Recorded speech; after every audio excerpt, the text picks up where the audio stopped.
हर कोई सोचता है कि इन्वेस्टमेंट के लिए बड़ा पैसा चाहिए, इन्वेस्टमेंट शुरू ही नहीं हो पाता। सैलरी टाइट हो, मार्केट डाउन हो या फिर कोई कंफ्यूजन हो कि किस फंड में पैसा लगाएं, लोग बस डिले करते रहते हैं। लेकिन रियलिटी क्या है? आप सिर्फ 100 रुपए से भी इन्वेस्टमेंट शुरू कर सकते हैं। आप 100 रुपए लगाएं, 500 रुपए लगाएं या 1000 रुपए लगाएं, अपने हर महीने की SIP में डालें। ये भी इन्वेस्टमेंट का एक तरीका है। आज के एपिसोड में हम SIP को अल्ट्रा सिंपल बनाएंगे। कैसे छोटे छोटे इन्वेस्टमेंट से शुरू करके लॉन्ग टर्म में आप बड़ा कॉर्पस बना सकते हैं। मार्केट डिप कैसे आपका बेस्ट फ्रेंड होता है और SIP डिसिप्लिन आपकी फाइनेंशियल सिक्योरिटी का शॉर्टकट कैसे बन सकता है। अगर आप अपनी स्मॉल मंथली सेविंग एक बड़े कॉर्पस में कन्वर्ट करना चाहते हैं, this episode will give you the clarity you are waiting for. तो आइए शुरू करते हैं आज का एपिसोड। SIP कोई जादू की छड़ी नहीं है, कोई मैजिक स्टिक नहीं है। हमें क्या लगता है कि हमने SIP में आज इन्वेस्ट किया, within 1 week, within 1 month हम करोड़पति बन जाएंगे। अपने इन्वेस्टर्स को मैक्सिमम रिटर्न प्रोवाइड करना है। सपोज आप बहुत ही कंजर्वेटिव इन्वेस्टर हैं, आपको डर लगता है कि नहीं भाई मार्केट में कुछ चेंज हुआ तो क्या होगा। SIP मॉडिफाई या पॉज भी कर सकते हैं हम लोग। 3 कॉन्जिक्यूटिव आपने नहीं दी हैं, आपकी वो SIP कैंसिल हो जाएगी। कि जिस तरह से आपकी इनकम ग्रो करेगी वैसे ही आपका फंड भी ग्रो करेगा। कुछ लोगों में ना पैनिक की प्रॉब्लम होती है, कुछ भी थोड़ा प्रॉब्लम आई, मार्केट हुआ, वो छोड़ दो। सर, जब भी इन्वेस्टमेंट की बात आती है आजकल मार्केट में सबसे ज्यादा सुनने वाला वर्ड है SIP जी। तो सबसे पहले हम व्यूअर्स के लिए अपने ये जानना चाहेंगे कि SIP क्या होता है। SIP में क्या होता है? There is a specific AMC company right now in India. आज की डेट में इंडिया में अब मान के चले 50 AMC कंपनीज अवेलेबल हैं। 50 AMC कंपनी, और एक कंपनी के पास अराउंड 50-60 प्रोडक्ट हैं। जस्ट लाइक ए यूनिवर्सिटी में काफ़ी सारे कोर्सेज चलते हैं। In the same manners AMC के पास भी काफ़ी सारे प्रोडक्ट्स होते हैं। तो करती क्या है कंपनी, हम सबसे पैसा इकट्ठा किया, स्मॉल अमाउंट में आप लोगों ने दिया। उसके बाद कंपनी उस पैसे को ही स्टॉक मार्केट में इन्वेस्ट करती है। बट अच्छी बात क्या है, कंपनी का जो एक्सपर्ट बंदा है which is called fund manager, वो फंड मैनेजर एक एक्सपर्ट पर्सन है जिसे नॉलेज है, और वो आपके इस पैसे को सही स्टॉक्स में लगाता है। जो रिटर्न आपको मिलता है वो रिटर्न आपको NAV की फॉर्म में डेली बेसिस पर आपके अकाउंट में ऐड होता रहता है। ये आपका बेनिफिट होता है SIP की। सबसे बड़ी ब्यूटी इसकी ये है कि लॉस के चांसेस बहुत कम है, बहुत कम। रीजन, वो पर्सन एक्सपर्ट है।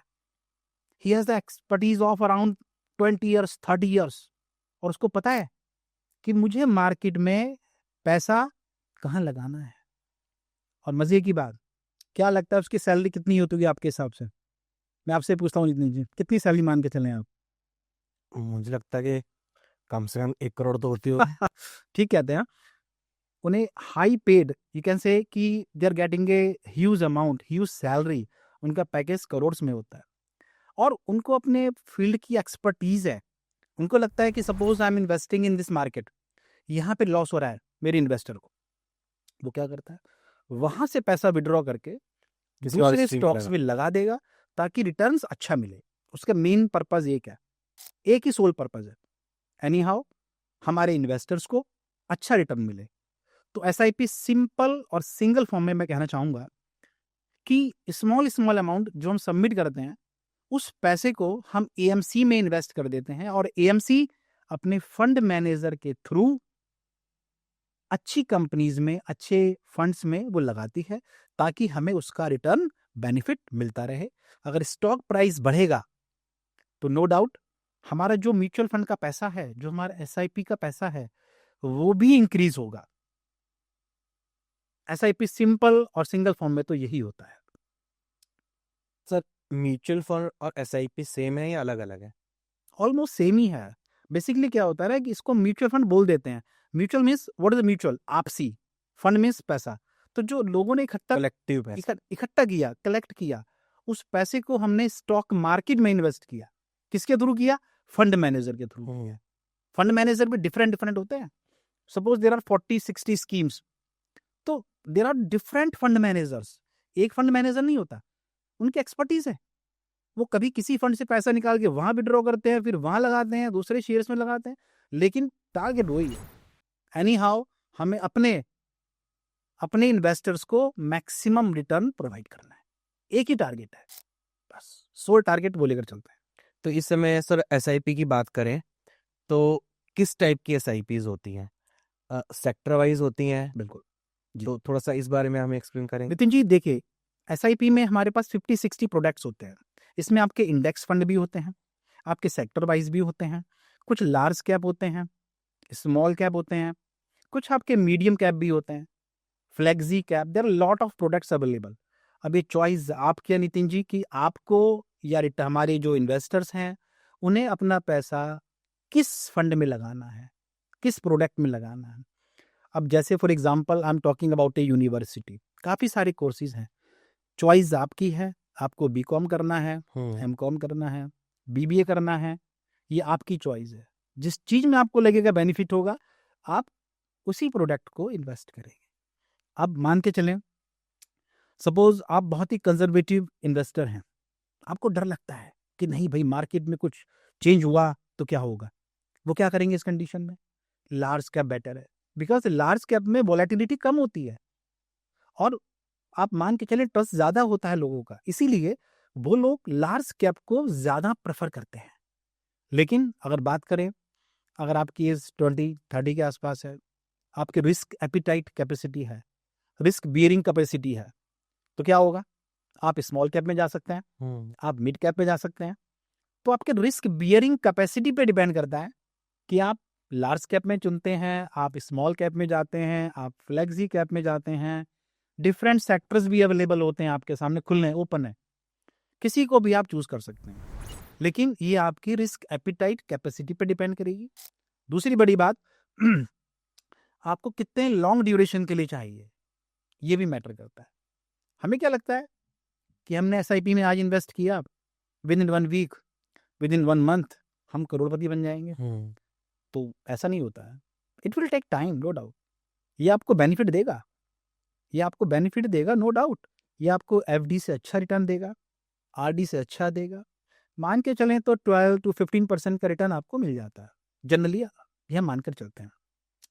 लेकिन अगर हम सोचते हैं कि हमें 70% और 80% रिटर्न मिलेगा, नो, ऐसा हो सकता है कि भाई कुछ स्टॉक आपको 60% रिटर्न दे रहे हैं, ऑब्वियसली कुछ आपको 10% ही दे जी पाए हाँ, या average 5% ही करेंगे दे पाए, तो एवरेज करेंगे तो 10 to 15 आ जाता है। एग्जैक्टली ऑन एन एवरेज आपका वही निकल कर आएगा। और यही फंड मैनेजर का काम है। ये फंड मैनेजर देखता है कि भाई किसी भी तरह से मुझे अपने इन्वेस्टर्स को मैक्सिमम रिटर्न देना है। उसका फुल्ली फोकस यही होता है कि अगर उस फंड से लॉस हुआ, he will quit the money, withdraw the money, he will invest in other funds. तो यही काम करेगा।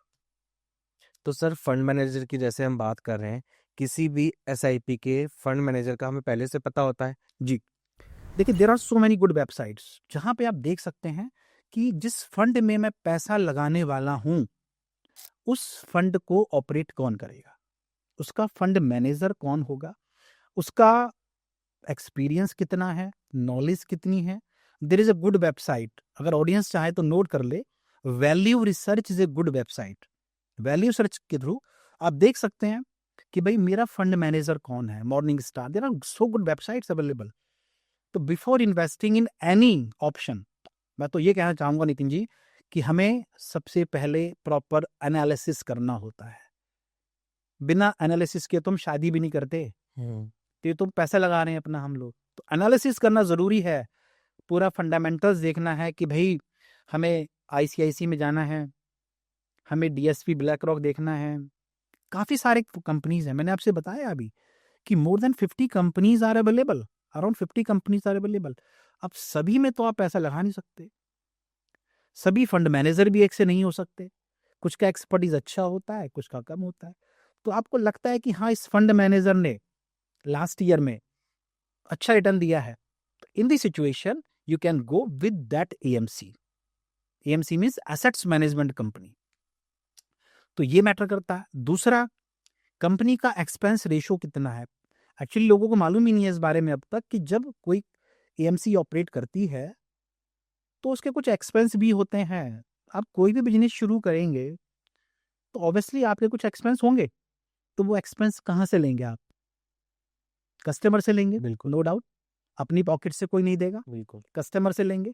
तो कस्टमर से आप कितना उस पे बोझ डालेंगे, आपको ये भी देखना है। ज़्यादा एक्सपेंस कस्टमर को नहीं देना है, क्योंकि अगर आपको लॉन्ग टर्म तक मार्केट में सर्वाइव करना है, तो उसके लिए ज़रूरी है कि आपका एक्सपेंस रेशियो एक लेवल में रहे। ज़्यादा होगा तो बर्डन पड़ेगा और हमारे जो कस्टमर्स हैं, उनका रिटर्न कम हो सकता है, क्योंकि एक्सपेंसेस का डायरेक्ट जो रिलेशन है, वो हमारे एक्सपेंस का इफेक्ट डायरेक्टली रिटर्न पे आएगा। रिटर्न पे आए। इसीलिए हमेशा ये बात ध्यान रखनी होगी हम लोग। तो सर अगर हम एक एग्जांपल लें कि कोई 20 से 40 साल तक का कोई व्यक्ति है जी। और वो चाहता है कि वो एसआईपी शुरू करे, फर्स्ट स्टेप उसका क्या होगा और उसके नेक्स्ट स्टेप्स क्या होंगे कि वो एक इन्वेस्टमेंट कर पाए? देखिए, अगर हम बात करें 20 से 40 साल के एज की, तो स्टार्टिंग में क्या होता है कि हमारी रिस्क बियरिंग कैपेसिटी ज़्यादा होती है, स्टेबिलिटी कम होती है। अब देखिए, अगर हमारी एज 50-60 है, तो वी वांट स्टेबिलिटी। बट अभी क्या है, 20 साल की एज में या 25 साल की एज में क्या होता है, we can take the risk, क्योंकि रिस्क लेने की एज है हमारी। But we talk about 60 age, हम 60 की एज की बात करें, तो शायद हमारी जो रिस्क बियरिंग कैपेसिटी है, वो इतनी ना रहे जो कि हमारी 20 साल की एज में थी। तो बेटर होता है उस कंडीशन में कि हम लोग स्मॉल कैप ले सकते हैं, फ्लेक्सी कैप ले सकते हैं, नो डाउट। लेकिन उसके बाद after the period of 40-50 years आप लोग लार्ज कैप के साथ भी जा सकते हैं। लार्ज कैप में स्टेबिलिटी थोड़ी ज़्यादा होती है, वॉलेटिलिटी कम होती है, no doubt. But small cap में आपकी वॉलेटिलिटी ज़्यादा होती है। तो स्टार्टिंग में आप लोग, अगर आपकी 20 और 30 के आसपास है और आपको इक्विटी में ही इन्वेस्ट करना है, otherwise there are so many options. आप डेट फंड जा सकते हैं, आप बॉन्ड में जा सकते हैं, आप silver, gold, commodity, I am not talking about here. मैं केवल इक्विटी की बात करता हूँ। इक्विटी में आपके पास मोर देन 15 प्रोडक्ट्स होते हैं। निफ्टी 50 में जा सकते हैं, इंडेक्स में जा सकते हैं, आप पर्टिकुलर किसी स्पेसिफिक सेक्टर में भी जा सकते हैं। लेकिन अगर आप स्टार्टिंग में हैं, तो I would like to suggest कि आप फ्लेक्सी कैप या आप लोग मिड कैप के साथ भी जा सकते हैं। Multi cap is a good option in the starting, very good beginning. Multi cap में क्या होता है या फ्लेक्सी कैप में क्या होता है, कुछ पैसा आपका लार्ज कैप में गया, कुछ पैसा मिड कैप में, कुछ आपका स्मॉल कैप में। तो इस तरह से ना एक ऑन एन एवरेज वो आपको एक अच्छा रिटर्न दे पाता है।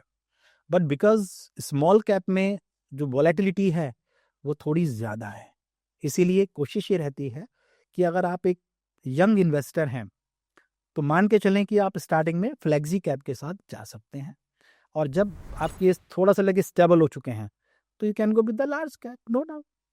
तो नितिन जी, इसमें क्या है कि there are so many online platforms available. अगर आप लोग चाहते हैं कि आपको नॉलेज है, आप ऑनलाइन प्लेटफॉर्म यूज़ करना चाहते हैं, तो ज़ीरोधा हो गया, ईटी मनी हो गया, और आपका यू कैन से ग्रो है, ऐप है। There are so many platforms providing this facility. वहाँ जाइए, there are so many comparisons given कि भाई एक साल में इस फंड ने, इस प्रोडक्ट मीन्स लार्ज कैप ने हमें कितना रिटर्न दिया है। We talk about other company DSP, we talk about other companies, HDFC mutual fund, SBI mutual fund, Sundaram. तो there is a comparison given कि भाई हमें किस फंड ने 1 साल में, 3 साल में या 5 साल में हमें किसने ज़्यादा बेटर रिटर्न दिया है। वहाँ पर हम कंपेयर कर सकते हैं। वहाँ पर जब कंपेयर हम कर लेंगे, तो कंपेयर करने के बाद आपके पास 2 ऑप्शन हैं। नंबर 1 ऑप्शन, या तो आप उसी प्लेटफॉर्म के थ्रू इन्वेस्ट कर दीजिए आप, और या डायरेक्टली आप उस कंपनी की वेबसाइट पे जाके लॉगिन क्रिएट करके you can invest their. Okay. हाँ, ये आपके पास ऑप्शन है। एक ऑप्शन और है, that is the offline mode. Suppose आपकी इतनी प्रोफिशिएंसी नहीं है कि आप ऑनलाइन में सर्च कर पाएं, तो there are so many mutual fund companies, there are so many you can say banks available. For example, you can take ICICI, Axis bank. तो all the banks are providing this facility of mutual funds. वहाँ जाके आप अपनी query ले जा सकते हैं, उनसे पूछ सकते हैं कि भाई आपके पास कौन कौन से फंड्स अवेलेबल हैं। बट प्रॉब्लम एक दूसरी खड़ी है यहाँ पे नितिन जी।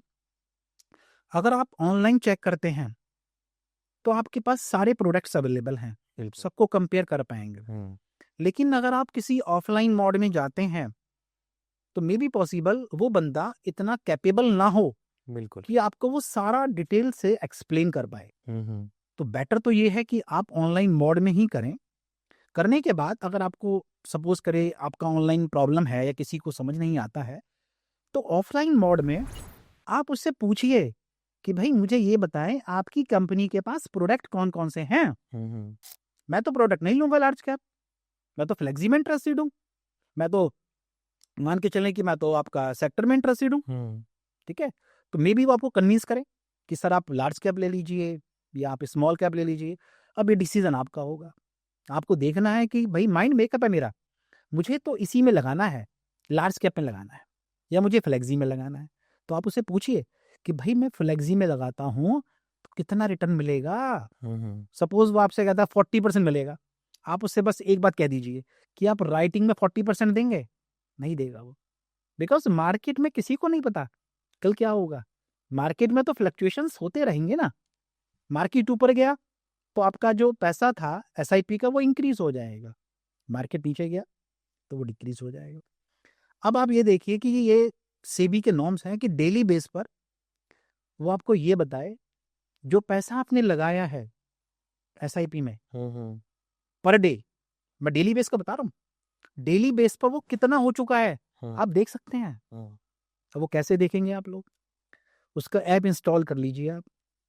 ऐप इंस्टॉल करने के बाद रात को 11 बजे के बाद, ये मैंडेटरी है, सेबी का नॉर्म्स है कि डेली बेस पर 11 बजे से पहले पहले आपको बताना होगा कि आज आपकी एनएवी कितनी हो गई है। NAV means net assets value आपकी कितनी है, वो डेली बेस पर आप चेक कर सकते हैं। पर डेली बेस पे चेक करने की जरूरत नहीं है, अदरवाइज आप डेली बेस पे चेक करेंगे तो पैनिक ही क्रिएट होगा, डेली बेस पे एंजाइटी भी क्रिएट एंजाइटी होगी, रात को नींद नहीं आएगी, 11 बजे तक वेट करेंगे तो बैठी पड़ती। तो आप आराम से बैठ जाइए, लॉन्ग टर्म इन्वेस्टर बनिए, हमेशा लीजिए एसआईपी इन्वेस्ट कीजिए, अच्छे में कीजिए और भूल जाइए। उसके बाद 10 to 15 ईयर्स तक आप आराम से बैठिए, देखिएगा मार्केट आपको एक अच्छा रिटर्न देगी और हमेशा बेनिफिट में ही रहेंगे, लॉस में नहीं होंगे, ये भी डेफिनेट है।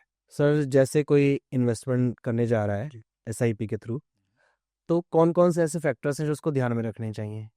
ओके, देखिए अगर हमें इन्वेस्ट करना है तो no doubt that is our hard earn money, बहुत मेहनत का पैसा है हम लोगों का, और उसको लगाने से पहले हमें सोचना होगा कि यार जिस पैसे को हम लगाने वाले हैं उस जगह पे लगाएं जहां हमें रिटर्न मिले।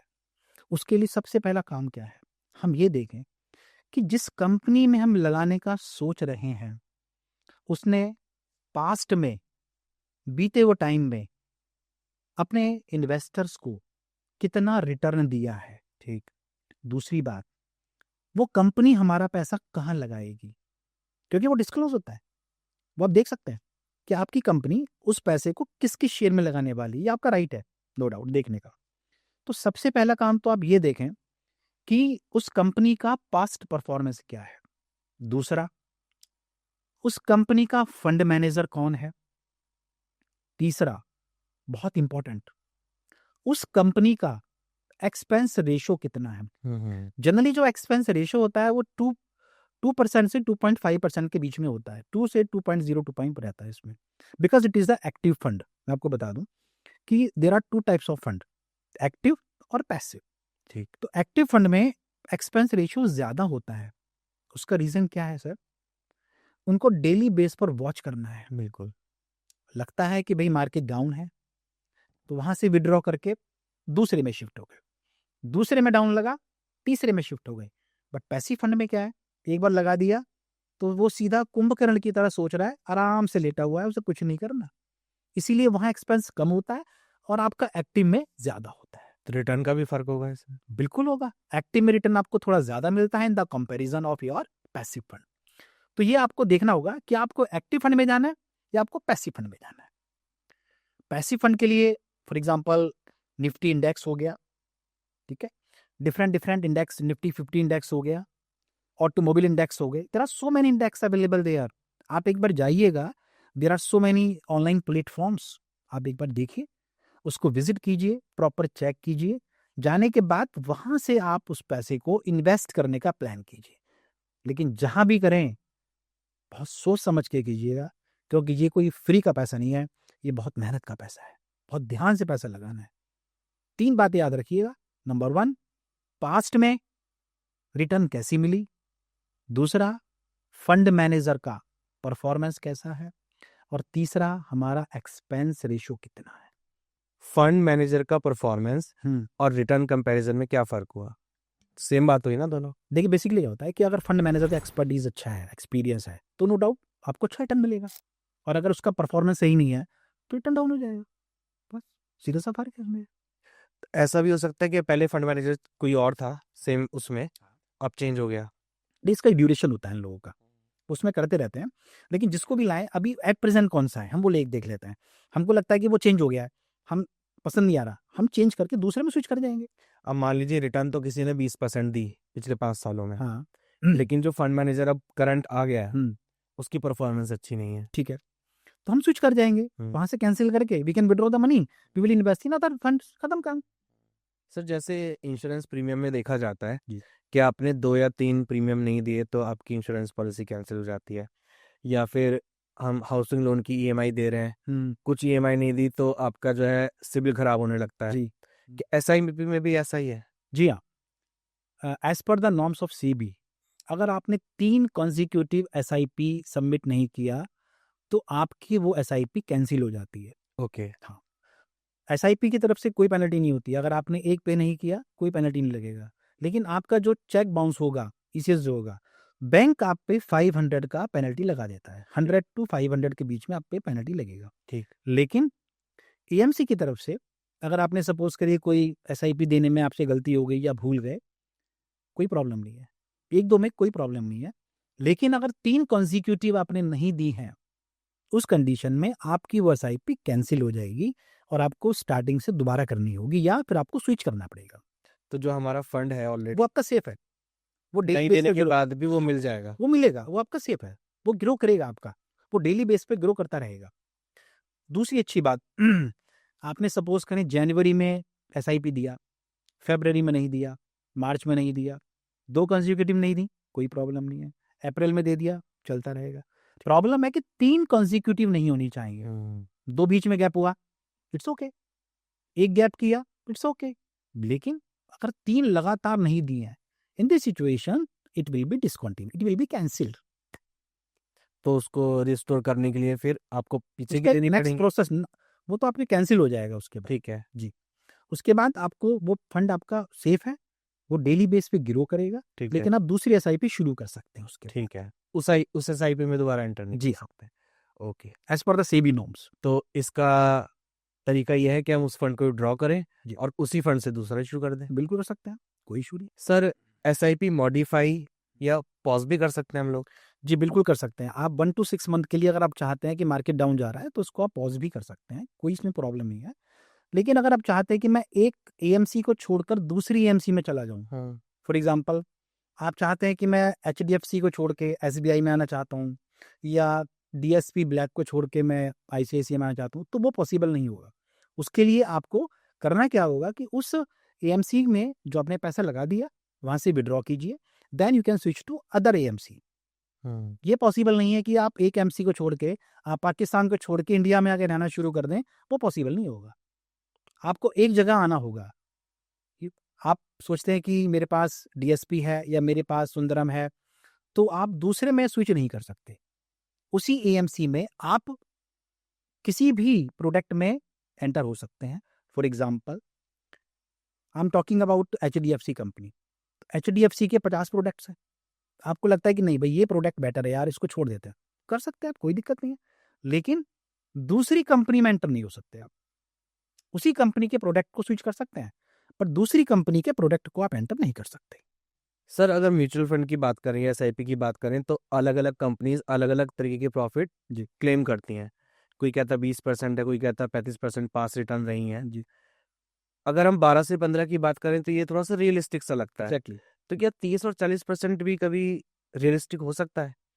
देखिए, अगर हम बात करें कि 40-50% जो कि कंपनीज क्लेम करती हैं, तो जनरली ऐसा नहीं होता है। नहीं होता जनरली। आपको 10, 15, 20 तक तो ठीक है, एक्सेप्टेबल है।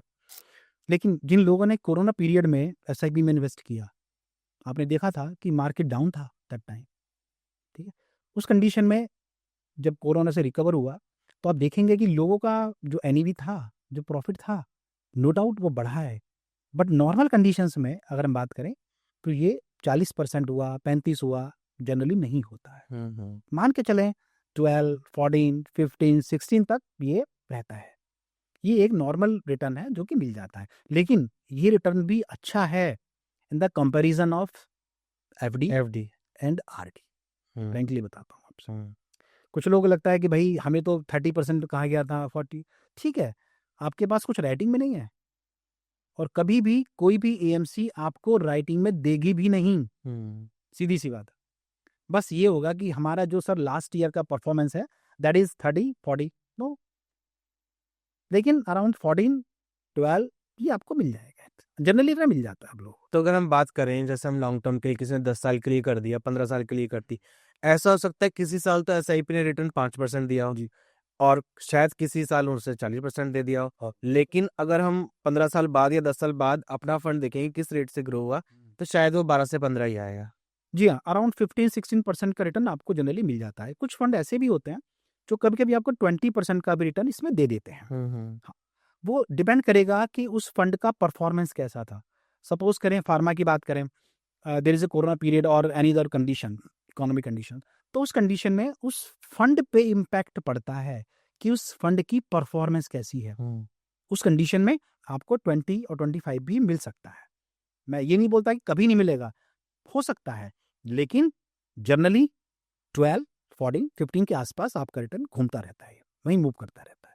अगर हम सर मिनिमम अमाउंट की बात करें, हम इंडिया की बात करें तो किसी की इनकम 10,000 है, किसी की 50,000 है, जी। किसी की 2 लाख भी है। जी। लेकिन हम नॉर्मल लोगों की बात करें जो हमारी ज़्यादा बड़ी पॉपुलेशन है, उनकी इनकम शायद 20 से 40,000 के बीच में कहीं है। तो वो बहुत छोटा पोर्शन अपनी इनकम से जी। सेव कर पाते हैं। बिल्कुल। तो ऐसे में क्या आइडियल अमाउंट है, अगर कोई एग्जांपल लें, हम कोई बंदा 25,000 रुपये महीना कमा रहा है और वो 2 से 5,000 रुपये हर महीने अपने सेव कर पा रहा है, जी। तो क्या मिनिमम अमाउंट है उसको एसआईपी शुरू करने के लिए? ओके, देखिए, मिनिमम अमाउंट एक्चुअली 100 टू 500 के बीच में होती है। कुछ एएमसी आपको कहते हैं कि हम 100 से आप शुरू कर सकते हैं, मिनिमम अमाउंट 100 रुपीज़ है। कुछ एएमसीज का मिनिमम जो डिपॉजिट करना होता है आपको पर मंथ वो 500 होता है। ये एएमसी टू एएमसी वेरी करता है। कुछ एएमसीज ने 100 किया हुआ है, कुछ ने मिनिमम 500 किया हुआ है, तो ये एएमसी एएमटी वेरी करेगा। और दूसरी बात, अगर आप 2000 पर मंथ करना चाहते हैं तो आप एक प्रोडक्ट में ना लगा के उसको डिफरेंट डिफरेंट प्रोडक्ट में लगा दीजिए, which is called diversification. 1000 large cap हो गया, 1000 मिड कैप हो गया, 1000 आपका फार्मा में हो गया। तो डिफरेंट डिफरेंट आप प्रोडक्ट्स में आप लगा सकते हैं। Rather than investing in one option, you can go with other option also. तो इस पोर्टफोलियो क्रिएशन के लिए या डाइवर्सिफिकेशन के लिए हमें किसी प्रोफेशनल की हेल्प लेनी चाहिए या हम खुद से कर सकते हैं? देखिए, अगर आप किसी प्रोफेशनल की हेल्प लेंगे तो आपको फी तो देनी ही होगी, बिल्कुल। नो डाउट, फ्री में तो कोई काम करेगा नहीं। तो बेटर है कि आपको जो मैंने प्लेटफॉर्म्स बताए हैं, online platforms, you just visit there, Zerodha, Groww app, आपका ET money, there are so many platforms available. वहाँ जाइए, all the informations are available कि भाई इसका लास्ट ईयर में कितना था, 5 ईयर्स पहले कितना था, कितना रिटर्न दिया, वो सब कुछ अवेलेबल है। कुछ नहीं करना आपको, just go there, visit there and analysis, proper do the analysis, that's all. Sir 2 term मैं सुनता हूँ, जी। एक एसआईपी, एक स्टेप अप एसआईपी। जी। इन दोनों में क्या फ़र्क है? ओके, देखिए एसआईपी में क्या था, एसआईपी और एसटीपी ज़्यादा कोई डिफरेंस नहीं है। स्टेप अप में बेसिकली आपने लिया कि मैं 1000 ही पर मंथ डिपॉजिट करूंगा, that is the simply SIP, normal SIP. But अगर हम बात करें स्टेप अप की, उसमें क्या होता है, आपको लगा कि भाई 5 साल के बाद या 1 साल के बाद मेरी इनकम इंक्रीज हो जाएगी, बिल्कुल। ये 2 साल के बाद मेरी इनकम बढ़ेगी, तो 1000 इज अ लेस अमाउंट। तो आप करते क्या है, you can choose the step up. इसमें क्या होगा, पर ईयर आपके 1000 और जो भी आपकी इच्छा करे, आप चाहते हैं कि 1500 या 1000 या 10%, 20% इट शुड बी इंक्रीज। आपने शुरू किया 1000 से, आप चाहते हैं कि पर ईयर मेरी जो है 500 इंक्रीज होता रहे, कोई दिक्कत नहीं है। Then you have to go to that product और आपको उस स्टेप अप को सेलेक्ट कर लेना है। उससे क्या होगा, सपोज करें अगर हमने स्टार्ट किया 1000 से, तो पर मंथ आपका 1000 गया एक साल, नेक्स्ट ईयर में आपका 1500 ऑटोमेटिकली हो जाएगा, नेक्स्ट ईयर 2000 हो जाएगा, मतलब आपका 500 आपका पर ईयर इंक्रीज होता रहेगा ठीक है। उस एसआईपी में।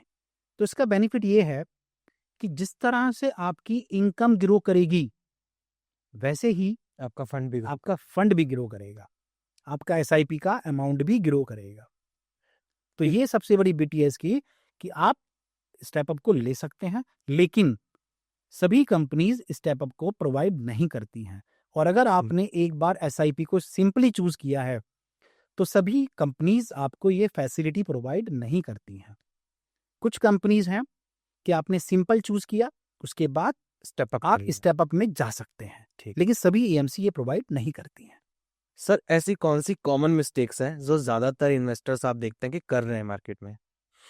देखिए, अगर हम बिगिनर्स की बात करें तो बिगिनर्स में क्या होता है कि सपोज किसी के फ्रेंड ने बोला कि भाई मैंने तो आईसीआईसी में इन्वेस्ट किया और मुझे ये प्रॉफिट हुआ, या मैंने डीएसपी में किया, या मैंने सुंदरम में किया, या मैंने किसी भी पर्टिकुलर पीएमसी में किया, मैंने उसकी बात को फॉलो किया, ज्ञानचंद को फॉलो किया। मुझे ध्यानचंद को फॉलो करना है, मुझे अपना ध्यान लगाना है, मुझे अपने आप एनालिसिस करना है। तो जब हम किसी ज्ञानचंद की बात सुनते हैं ना नितिन जी, प्रॉब्लम वहाँ खड़ी होती है। हमने उसकी बात सुनी, उसको फॉलो किया, हमें अपनी कंडीशंस देखनी है कि हमें अपना कितना अमाउंट लगाना है और आजकल मार्केट की कंडीशंस क्या है, उसके बेस पर हमें इन्वेस्ट करना है। हमें कभी किसी को नहीं सुनना कि उसने क्या किया क्या नहीं किया। Just go through the proper platform, check there, do your analysis. आप जब भी कोई काम करते हैं, सपोज करें आप शादी के लिए जाते हैं या आप किसी बिजनेस के लिए शुरू करते हैं, तो आप प्रॉपर एनालिसिस करते हैं ना, वहाँ भी तो देखते हैं कि वो लड़का क्या करता है, उसकी सैलरी कितनी है, जॉब स्टेबल है नहीं है, देखते हैं। ऐसे ही एसआईपी में इन्वेस्ट करते टाइम भी आपको देखना है कि भाई लास्ट ईयर में इसका परफॉर्मेंस कितना है। मुझे किसी पड़ोसी की बात नहीं सुननी, मुझे अपने दिमाग को सुनना है, मुझे अपने डिसीजंस लेने हैं और तब मुझे इन्वेस्ट करना है, क्योंकि मज़ा तभी आएगा जब पैसा हमारा ग्रो करेगा। और अगर मिड की बात करें, होता क्या है, सपोज मार्केट डाउन हुआ, मार्केट डाउन तो नो डाउट आपका NAV means net assets value, जो डेली बेस पर ग्रो करता है, तो आपका एनएवी डाउन हो गया। अब कुछ लोगों में ना पैनिक की प्रॉब्लम होती है, कुछ भी थोड़ा प्रॉब्लम आई, मार्केट हुआ, भागो, छोड़ दो, नहीं करना। आप सेफ जोन में बैठे हुए हैं, आप अफगानिस्तान में नहीं है कि अटैक हो गया है, नहीं है। आराम से बैठिए, बहुत शांति से बैठिए। अगर डाउन हुआ है, ऊपर भी जाएगा, ऊपर जाएगा तो ठीक है, तब निकाल देंगे हम लोग। पैनिक सिचुएशन नहीं क्रिएट करनी है, आराम से बैठ जाइए। मैं हमेशा ये बोलता हूँ कि अगर मार्केट डाउन है उस वक्त तो और लीजिए, आप बेचिए मत, मार्केट लीजिए। अगर आपको लगता है कि फंडामेंटल्स स्ट्रॉन्ग हैं, अच्छी कंपनी है, अच्छी एएमसी है, अच्छा प्रोडक्ट है, आप लीजिए, उसको एवरेज कीजिए।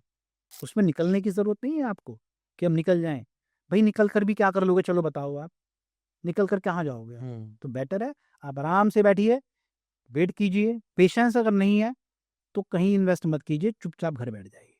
पेशेंस तो आपको रखना पड़ेगा, पेशेंस नहीं है तो एफडी कर लीजिए आप, एफडी में कोई प्रॉब्लम ही नहीं है, 7% फिक्स तो फिक्स। सर जब हम इन्वेस्टमेंट करते हैं जी, हमारा अल्टीमेट गोल होता है रिटर्न, लेकिन रिटर्न जब तक हमारे अकाउंट में है वो सिर्फ हमें दिख रही है। रिटर्न असली कब है? जब हम उसको फंड को विड्रॉ करेंगे। जी, राइट, बिल्कुल ठीक है। तो विड्रॉ करने के क्या क्या तरीके हैं? ओके, हमें लमसम ही विड्रॉ करना है या कुछ ऐसे फंड्स भी हैं कि एक पर्टिकुलर एज के बाद हम एक पर्टिकुलर अमाउंट विड्रॉ कर सकते देखिए इसमें क्या होता है बेसिकली नितिन जी, कि आपने जो पैसा इन्वेस्ट किया, म्यूचुअल फंड भी 3 तरह के होते हैं, ओपन एंडेड, क्लोज एंडेड और इंटरवल एंड। तो लोगों को नहीं मालूम, इस बारे में नॉलेज ही नहीं है कि वो टाइप्स कितने होते हैं। तो ओपन एंडेड में क्या था, आपने जब चाहा इन्वेस्ट किया, जब चाहा आपने विड्रॉ कर दिया।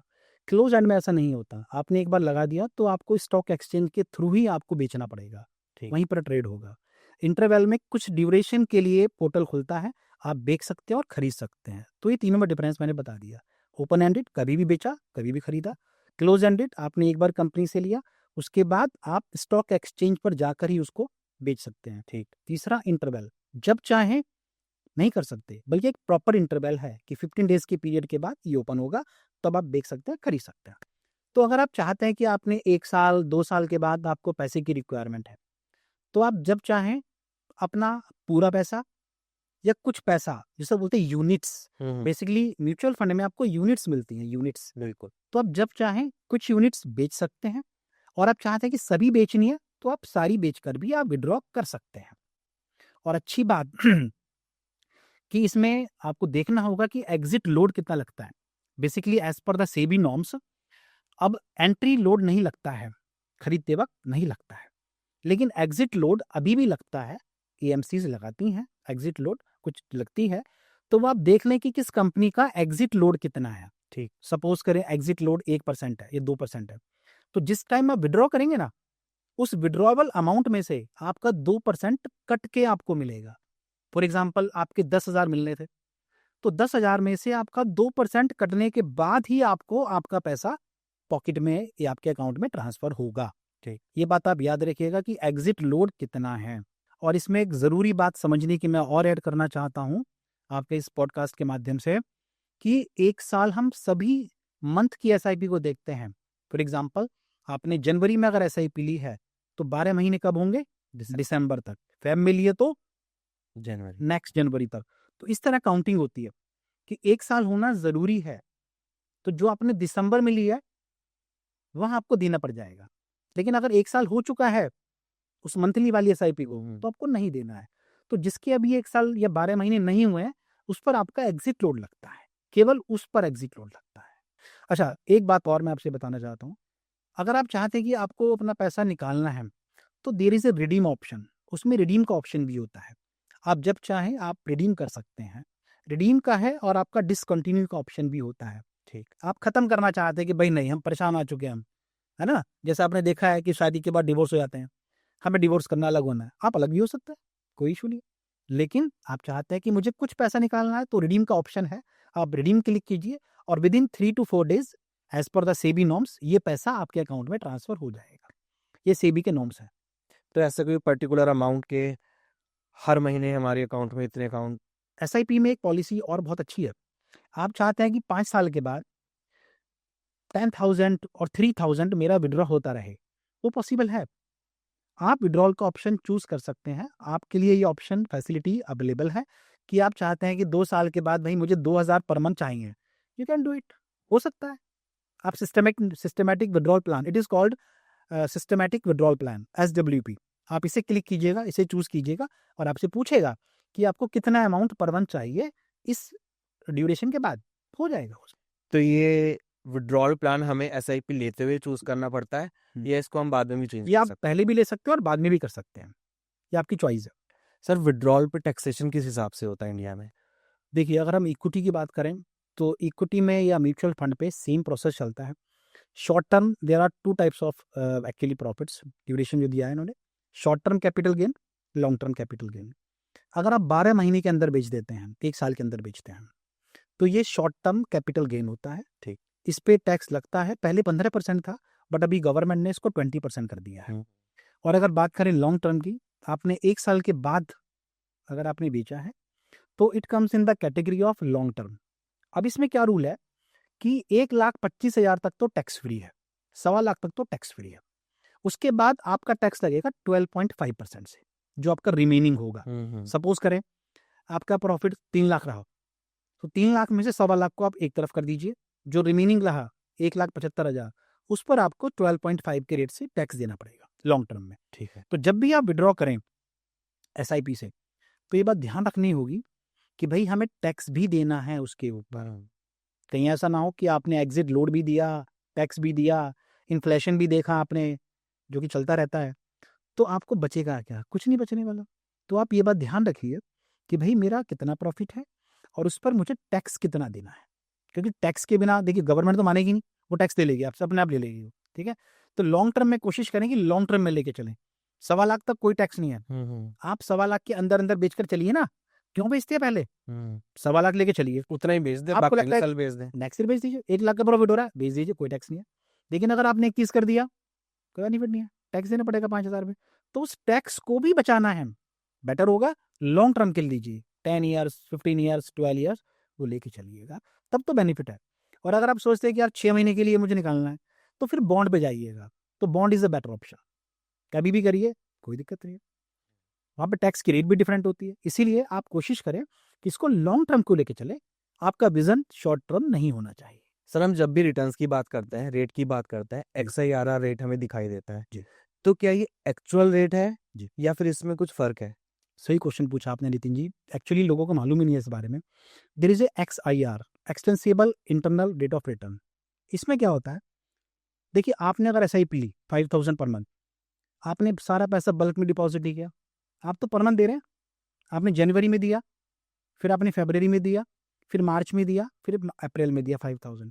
हमें ये देखना होता है कि जो जनवरी में दिया, दिसंबर तक या आज की रेट तक, उस पर कितना रिटर्न हुआ, ठीक। फरवरी से अब तक कितना रिटर्न हुआ, मार्च से अब तक कितना रिटर्न हुआ, हम्म। अप्रैल से अब तक कितना रिटर्न हुआ। तो it is counted by XIRR। Normal में क्या होता है कि total return divide by total investment, लेकिन यहाँ पे आपका जो इन्वेस्टमेंट है वो एक बार में नहीं हुआ, बिल्कुल। आपने पर मंथ दिया है। तो हाउ कैन यू इमेजिन कि जो जनवरी में दिया आपने वो आपको सेम रिटर्न देगा, जो दिसंबर में दिया आपने वो सेम देगा, फेब में दिया वो सेम देगा? नहीं। इसमें क्या होता है कि जो आपने जैन में दिया, फेब में दिया, मार्च में दिया या अप्रैल में दिया, उसका हम देखते हैं कि भाई कितने मंथ हमने वो पैसा यूज किया, उस पर कितना रिटर्न है। ठीक। तो that is called the XIRR, extensible internal rate of return. तो इस रेट के हिसाब से हम कंपेयर कर सकते हैं कि एक साल में हमारा रिटर्न एग्जैक्टली। 6 महीने में कितना हुआ, जी जी 3 महीने में कितना बिल्कुल बिल्कुल बिल्कुल। भाई जनवरी वाले को आप सितंबर से कंपेयर नहीं कर सकते ना, हुआ। आपने दिया ही सितंबर में, तो हाउ कैन यू इमेजिन कि जनवरी वाला आपको सेम मिलेगा? नहीं मिलेगा उसमें। तो XIRR जो रेट होता है जी वो हमारा हर इंस्टॉलमेंट का निकल जाता है इस एग्जैक्ट, नहीं हर इंस्टॉलमेंट का नहीं निकलेगा, लास्ट में ही आपका। तरीके। सपोज करें 7% है, जनवरी में लगाया आपने, आज दिसंबर में आपका 7% है, ठीक है। तो जनवरी का 12 मंथ, फरवरी का 11 मंथ का, मार्च का 9 मंथ का, इस तरह करते हुए जो कैलकुलेशन होती है ना, that is called the XIRR। Sir अगर हम SIP डिस्ट्रीब्यूटर के थ्रू लेते हैं जी। तो उसमें फायदा है नुकसान है? अब आप, मैं आपसे पूछता हूँ कि अगर आप कोई चीज़ किसी एजेंट के थ्रू लेंगे तो सस्ती पड़ेगी, महंगी पड़ेगी? महंगी पड़ेगी। महंगी पड़ेगी। Same thing happens with the distributors. उनका एक कमीशन होता है, पब्लिक को मालूम ही नहीं है, उसका नाम होता है ट्रेल कमीशन। ट्रेल कमीशन, वो कमीशन 1% के अराउंड होता है, 1 to 1.5%। तो आप लोग जब पैसा इन्वेस्ट करते हैं ना, आपको नहीं पता, वो AMC कंपनी आपके पैसे के अंदर से 1% उसको दे देगी, उसके बाद जो बचेगा वो पैसा आपका इन्वेस्ट होगा आपकी SIP में। इसलिए कोशिश करें कि आप अवॉइड करें किसी भी डिस्ट्रीब्यूटर को।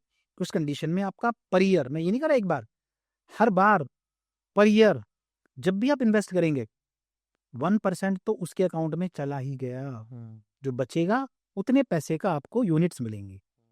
बेसिकली क्या होता है कि स्टॉक मार्केट में आपको शेयर्स मिलते हैं, SIP में आपको यूनिट्स मिलती हैं। तो वो यूनिट्स आपको तब मिलेंगे नितिन जी जब 1% आप उसको दक्षिणा चढ़ा देंगे। जब उसका चढ़ावा 1% हो जाएगा तब आपको जो पैसा बचेगा उसके बाद ही आप यूनिट्स ले पाएंगे। लेकिन अच्छी बात एक और है, सपोज करें सेकेंड ईयर के बाद आपको मालूम चला कि भाई ये तो मेरा 1% कमीशन खा गया, तो आप जब चाहें आप उस डिस्ट्रीब्यूटर को चेंज कर सकते हैं या मना कर सकते हैं, आप डिसकंटिन्यू भी कर सकते हैं कि मुझे डिस्ट्रीब्यूटर की हेल्प नहीं चाहिए, तो उस कंडीशन में आपका 1% बच जाएगा। सर अभी तक हमने प्रॉफिट की बात की, ग्रोथ की बात की, रिटर्न की बात की। एक बहुत बड़ा सवाल लोगों का है कि क्या SIP में इन्वेस्टमेंट के बाद इन्वेस्टर को लॉस भी हो सकता है? बिल्कुल होता है, मुझे भी हुआ था, सभी को हो सकता है। देखिए जहाँ प्रॉफिट है वहाँ लॉस भी है, सीधी सी बात है। आपने देखा था कोरोना टाइम में stock market was down, everybody knows about it, ठीक है। उस कंडीशन में क्या होगा कि जब स्टॉक मार्केट फ्लक्चुएट करेगा, ऊपर नीचे होगा, ऊपर गया तो आपका जो NAV है, आपका जो पैसा है, SIP का पैसा है, वो ग्रो करेगा। और जब वो डाउन डाउन डाउन होता रहेगा तो ऑब्वियसली आपका जो NAV है वो डाउन होगा। जब डाउन होगा तो आपको बस पेशेंस रखना है। मैं तो ये कहता हूँ हमेशा पेशेंस रखिए। पेशेंस है तो आपका मनी ग्रो करेगा, अदरवाइज नहीं करेगा। लेकिन ये श्योर है आपको लॉस भी हो सकता है, लेकिन if you are a long term player आपको प्रॉफिट ही होगा। शॉर्ट टर्म के लिए लॉस हो सकता है, लॉन्ग टर्म में आपको लॉस नहीं होगा SIP से, ये कंफर्म है। ये मेरा खुद का एक्सपीरियंस है कि मैंने जो इन्वेस्ट किया था तो जब कोरोना आया था शायद 2022 के 20 के आसपास की बात है, तो मेरा खुद का इन्वेस्टमेंट भी जो मैंने इन्वेस्ट किया उससे कम पैसा मुझे मिल रहा था। बट विड्रॉ नहीं। ना ना ना ना, मैं कभी बिलीव ही नहीं करता कि मैं विड्रॉ करूं बार बार। नो, पैनिक ही नहीं होना, आराम से बैठिए आप। मैंने उस वक्त और लिया और इन्वेस्ट किया म्यूचुअल फंड में, और विद इन 1 ईयर आप देखिएगा मेरा जो रिटर्न था वो इंक्रीज हो गया ऑटोमेटिकली।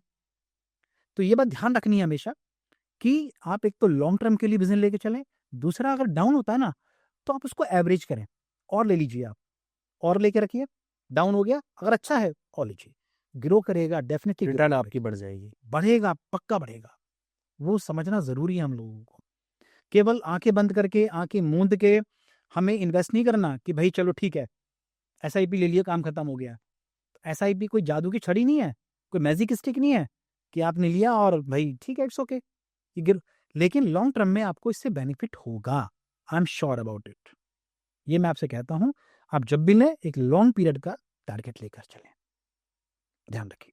सर SIP में हम शॉर्ट अमाउंट्स डाल रहे हैं, जी। मान लीजिए किसी ने 5,000 से शुरू करी, हर महीने 5,000 डाल रहा है, लेकिन कहीं से उसके पास 50,000 आ गए, अब वो चाहता है इसको मैं लमसम इन्वेस्ट कर दूं, जी, तो क्या ये ऑप्शन है या नई SIP शुरू करनी आपको पड़ेगी? दूसरी SIP लेनी पड़ेगी, उसमें तो जो आपका फिक्स हो चुका 5,000 पर मंथ का वही चलेगा, या आप स्टेप अप ले सकते हैं। हाँ। लेकिन अगर आपके पास कहीं से आया और आप चाहते हैं कि भाई मेरे पास 50,000 आया कहीं से और आपको उसी में ऐड करें, उसी सेम प्रोडक्ट में ऐड करें, सेम SIP में नहीं होगा।